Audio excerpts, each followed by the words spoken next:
अस्सलामु अलैकुम वरहमतुल्लाहि वबरकातुह। दोस्तों, आज हम बात करेंगे सूरह मोहम्मद के पढ़ने के बारे में कि इसके पढ़ने के क्या क्या फ़ायदे हैं। आप लोग ख़ुद अंदाज़ा लगाइए कि जो सूरत प्यारे आका सल्लल्लाहु ताला अलैहि वसल्लम के नाम पाक से मंसूब हो तो उस बाबरकत सूरत के कितने फ़ायदे होंगे। आज के इस वक्त में हर इंसान किसी न किसी परेशानी में मुब्तला है। हर इंसान चाहता है कि उसकी ज़िंदगी से तमाम परेशानियां ख़त्म हो जाएं, दूर हो जाएं। याद रखिए दोस्तों, कुरान मुक़द्दसा ऐसी बाबरकत किताब है कि जिसके पढ़ने की बरकत से इंसान बेशुमार परेशानियों से महफूज हो जाता है। आप लोग YouTube पर बेशुमार वज़ाइफ़ की वीडियोस देखते हैं और उन पर अमल करने लगते हैं, लेकिन कोई भी फ़ायदा हासिल नहीं होता। दोस्तों, सूरह मोहम्मद ऐसी बाबरकत सूरत है कि अगर इंसान इसे पढ़ने की आदत बना लेता है तो अल्लाह रब्बुल इज़्ज़त इस बाबरकत सूरत की बरकत से उसके तमाम बिगड़े कामों को बना देता है। सूरह मोहम्मद पढ़ने की बरकत से इंसान के कारोबार में बरकतें होने लगती हैं, घर में तमाम परेशानियां दूर हो जाती हैं।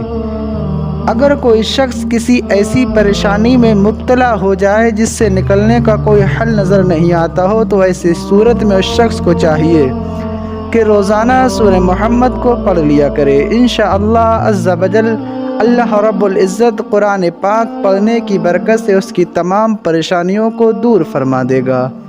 दोस्तों, आप इस बाबरकत सूरत को रोज़ाना अपने दुकान में, मकान में, कारोबार में बरकत के लिए सुन लिया करें। इंशाअल्लाह अज़्ज़ा वजल अल्लाह रब्बुल इज़्ज़त कुरान मजीद के सुनने की बरकत से आपके कारोबार में बरकतें अता फरमाएगा। बिस्मिल्लाहिर्रहमानिर्रहीम।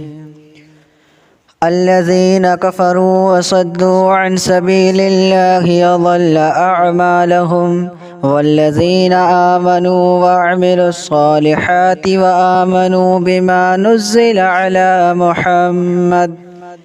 अला मुहम्मदिन वहुवल हक़्क़ु मिर रब्बिहिम कफ़्फ़र अन्हुम सय्यिआतिहिम व अस्लह बालहुम ज़ालिका बिअन्नल्लज़ीना कफ़रू इत्तबअुल बातिल व अन्नल्लज़ीना आमनू इत्तबअुल हक़्क़ मिर रब्बिहिम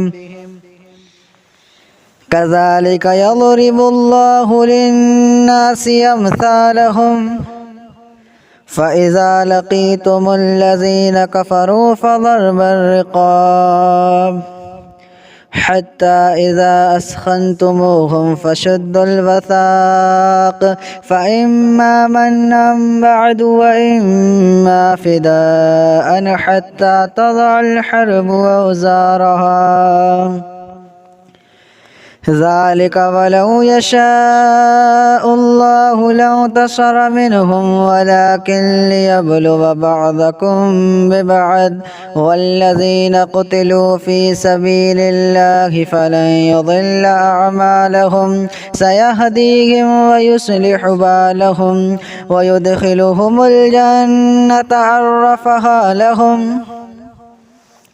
या अय्युहल्लज़ीना आमनू इन तंसुरुल्लाह यंसुरकुम व युथब्बित अक़दामकुम वल्लज़ीना कफ़रू फ़तअसल लहुम व अज़ल्ल अअमालहुम ज़ालिका बिअन्नहुम करिहू मा अंज़लल्लाहु फ़अहबत अअमालहुम अफ़लम यसीरू फ़िल अर्दि फ़यंज़ुरू कैफ़ कान आक़िबतुल्लज़ीना मिन क़ब्लिहिम दम्मरल्लाहु अलैहिम वलिलकाफ़िरीना अम्सालुहा ज़ालिका बिअन्नल्लाहा मौलल्लज़ीना आमनू व अन्नल काफ़िरीना ला मौला लहुम।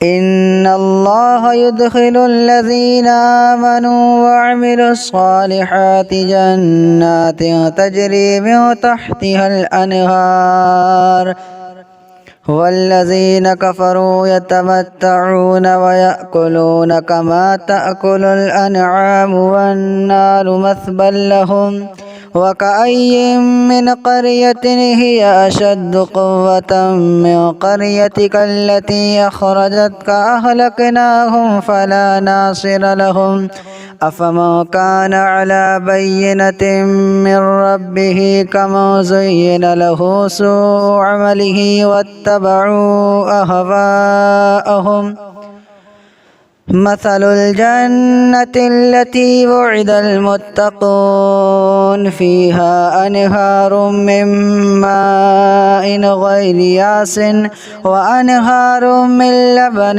لم يتغير طعمه وأنهار من خمر لذة للشاربين وأنهار من عسل مصفى ولهم فيها من كل الثمرات ومغفرة من ربهم كمن هو خالد في النار وسقوا ماء حميما فقطع أمعاءهم ومنهم من يستمع إليك حتى إذا خرجوا من عندك قالوا للذين أوتوا العلم ماذا قال آنفا أولئك الذين طبع الله على قلوبهم واتبعوا أهواءهم والذين اهتدوا زادهم هدى وآتاهم تقواهم فهل ينظرون إلا الساعة أن تأتيهم بغتة فقد جاء أشراطها فأنى لهم إذا جاءتهم ذكراهم فاعلم أنه لا إله إلا الله واستغفر لذنبك وللمؤمنين والمؤمنات والله يعلم متقلبكم ومثواكم ويقول الذين آمنوا لولا نزل السورة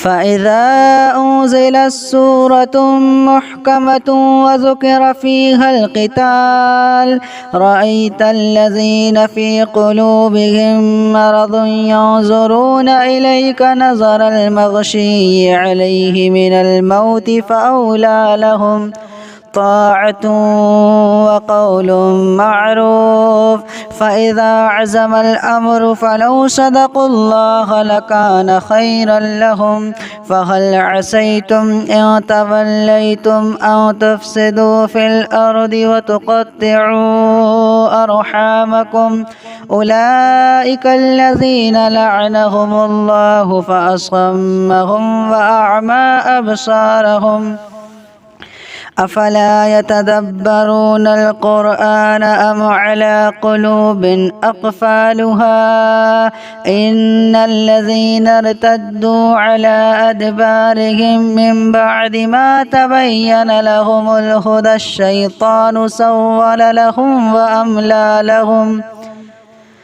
ذلك بأنهم قالوا للذين كرهوا ما نزل الله سنطيعكم في بعض الأمر والله يعلم إسرارهم فكيف إذا توفتهم الملائكة يضربون وجوههم وأدبارهم ذلك بأنهم اتبعوا ما أسخط الله وكرهوا رضوانه فأحبط أعمالهم أم حسب الذين في قلوبهم مرض أن لن يخرج الله أضغانهم ولو نشاء لأريناكهم فلعرفتهم بسيماهم ولتعرفنهم في لحن القول والله يعلم أعمالكم ولنبلونكم حتى نعلم المجاهدين منكم والصابرين ونبلو أخباركم إن إن الذين كفروا وصدوا عن سبيل الله وشاقوا الرسول من بعد ما تبين لهم الهدى لن يضروا الله شيئا وسيحبط أعمالهم. يا أيها الذين آمنوا أطيعوا الله وأطيعوا الرسول ولا تبطلوا أعمالكم. إن الذين كفروا وصدوا عن سبيل الله ثم ماتوا وهم كفار فلن يغفر الله لهم. فلا تهنوا وتدعوا إلى السلم وأنتم الأعلون والله معكم ولن يترككم أعمالكم. إنما الحياة الدنيا لعب ولهب وإن تؤمنوا وتتقوا يؤتكم أجوركم ولا يسألكم أموالكم. إن يسألكموها فيحفكم تبخلوا ويخرج أضغانكم. ها أنتم هؤلاء تدعون لتنفقوا في سبيل الله فمنكم من يبخل ومن يبخل فإنما يبخل عن نفسه والله الغني وأنتم الفقراء وإن تتولوا يستبدل قوما غيركم ثم لا يكونوا أمثالكم. بسم الله الرحمن الرحيم. الذين كفروا وصدوا عن سبيل الله أضل أعمالهم والذين آمنوا وعملوا الصالحات وآمنوا بما نزل على محمد وهو الحق من ربهم كفر عنهم سيئاتهم وأصلح بالهم. ذلك بأن الذين كفروا اتبعوا الباطل وأن الذين آمنوا اتبعوا الحق من ربهم. كذلك يضرب الله للناس أمثالهم. فإذا لقيتم الذين كفروا فضرب الرقاب حتى إذا أثخنتموهم فشدوا الوثاق فإما منا بعد وإما فداء حتى تضع الحرب أوزارها. ذلك ولو يشاء الله لانتصر منهم ولكن ليبلو بعضكم ببعض والذين قتلوا في سبيل الله فلن يضل أعمالهم. سيهديهم ويصلح بالهم ويدخلهم الجنة عرفها لهم.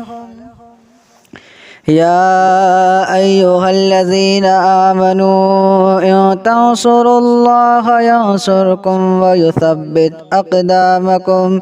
والذين كفروا فتعسا لهم وأضل أعمالهم. ذلك بأنهم كرهوا ما أنزل الله فأحبط أعمالهم. أفلم يسيروا في الأرض فينظروا كيف كان عاقبة الذين من قبلهم دمر الله عليهم وللكافرين أمثالها. ذلك بأن الله مولى الذين آمنوا وأن الكافرين لا مولى لهم. إن الله يدخل الذين آمنوا وعملوا الصالحات جنات تجري من تحتها الأنهار والذين كفروا يتمتعون ويأكلون كما تأكل الأنعام والنار مثوى لهم. وكأي من قرية هي أشد قوة من قريتك التي أخرجتك أهلكناهم فلا ناصر لهم. أفمن كان على بينة من ربه كمن زين له سوء عمله واتبعوا أهواءهم مثل الجنة التي وعد المتقون فيها أنهار من ماء غير ياس وأنهار من لبن لم يتغير طعمه وأنهار من خمر لذة للشاربين وأنهار من عسل مصفى ولهم فيها من كل الثمرات ومغفرة من ربهم كمن هو خالد في النار وسقوا ماء حميما فقطع أمعاءهم ومنهم من يستمع إليك حتى إذا خرجوا من عندك قالوا للذين أوتوا العلم ماذا قال آنفا أولئك الذين طبع الله على قلوبهم واتبعوا أهواءهم والذين اهتدوا زادهم هدى وآتاهم تقواهم فهل ينظرون إلا الساعة أن تأتيهم بغتة فقد جاء أشراطها فأنى لهم إذا جاءتهم ذكراهم فاعلم أنه لا إله إلا الله واستغفر لذنبك وللمؤمنين والمؤمنات والله يعلم متقلبكم ومثواكم ويقول الذين آمنوا لولا نزل السورة